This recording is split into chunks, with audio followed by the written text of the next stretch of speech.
You interned at SNL. You got your start doing a lot of sketch comedy stuff here in New York. Yeah. I did not realize you also performed on a cruise ship, like cruise ships here in New York. Yeah, so there's a boat that goes around Manhattan on both the rivers called the Spirit of New York. And it's, I think, unbeknownst to the people who just think they're getting like a simple cruise around Manhattan, it's also a musical cruise.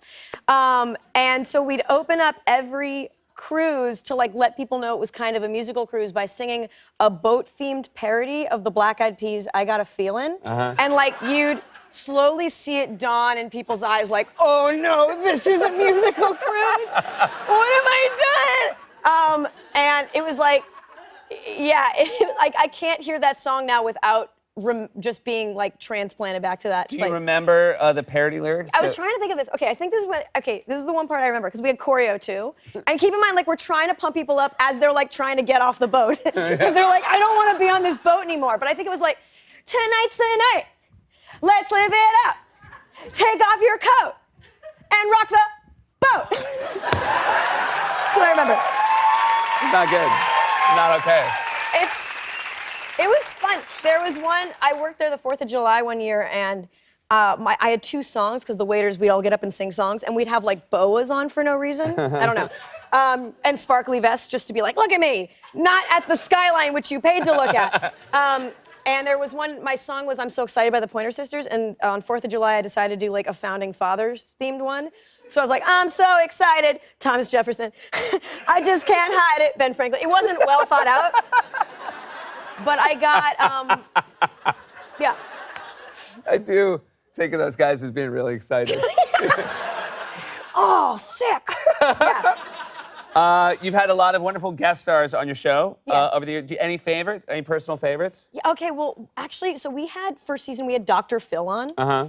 Yeah, and he plays a figment of my character, Rebecca's imagination, because she has some problems. And we've written him all this dialogue that was like him talking about like, well, the reason that you do this is because of your mother and your father's abandonment. And Dr. Phil came on and he was like, I'm sorry, I'll say whatever lines you want, but I can't say this. Like, this is not what I don't believe in this. Like, I don't think you should have an excuse for why you act the way you do. He goes, can I say what I would say? And we were like, let's do a take of you just being you, Dr. Phil. And he looks me dead in the eyes and he's like, my character's obsessed with a person named Josh on the show. He goes, Josh does not want you. He does not love you. He will never love you. You need to move on. And I almost started crying because it was so real and so true and like so much better than what we had had. It was great, but I had to go back into therapy after that day. Yeah. And then we had Josh Groban on too recently, fantastic. who was amazing. It just seems like the gamest guy. He's so good. We made him sing his own name. Yeah. At one point, he literally goes, like me, Josh Groban. And I was like, is that the first time you've been made to sing your own name? And he went, no. That's just what people just do to him. They're like, you have the best voice, sing your name. It's okay, fine. The show is so funny. The songs are so funny and also beautifully written. But also, I do want to take a second to talk about, you guys really address some serious issues. You know, you talked about it when you talked about Dr. Phil, but you have a character who has issues, and you talk about mental health issues and, you know, issues like suicide and borderline personality disorder. Have you found it, like the writing of songs, a nice way to deal with that on television? Because I feel like it's stuff that isn't talked about that often. Yeah, I mean, I think it's a nice way. I think songs are not only amazing joke delivery devices, but they're also great devices to deliver an idea, right? Because songs are kind of like musical essays. You have your thesis statement, which is in the form of the chorus, and then you have your supporting paragraphs, which are the verses and the bridge.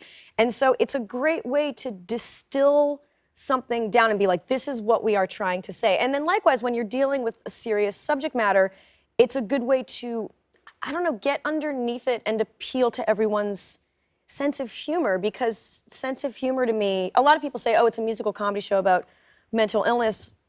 You know, how do you joke about mental illness? But to me, sense of humor feels so emotional and personal that laughing about dark issues feels emotional in a way that it doesn't if we were just talking about them, if that makes any sense. It does make sense, and it certainly comes through when you see it executed on the show. I just think you guys did an incredible job, and I'm so constantly overwhelmed by how many incredible songs you write over the course of the season. So congratulations on the show, and thank you so much for being back here. It's always so great to see you. Thank you.